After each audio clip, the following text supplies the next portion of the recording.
જય માતાજી. હવે બધા કહેતા હોય ને કે સમય સમયની વાત છે ભાઈ. આ તો કોઈનો સમય સારો હોય, કોઈનો સમય ખરાબ હોય. સમય ગમે એવો ખરાબ હોય, કોઈની વાંહે પૂછડી પટપટાઈને ધોડાય નહીં. ખાસ ધ્યાન રાખો. એનું કારણ છે, ગમે એની વાંહે તમે પૂછડી પટપટાવીને વાંહે ધોળવાનું જાવ ને એટલે એ લાત મારવાનું ઘરે જ. ને જો પૂછડી પટપટાવાઈ ગઈ ને લાત મારવા આવે એટલે વળકું કરવાની તૈયારી રાખવાની. ને વળકું એવું કરવું ને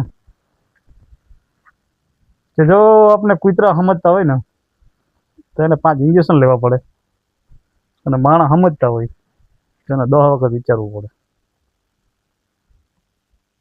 ફૂલ તૈયારીમાં રહેવાનું. બાકી બને ત્યાં સુધી પૂછડી પટપટાવી તો નહીં જ કોઈ. જય માતાજી.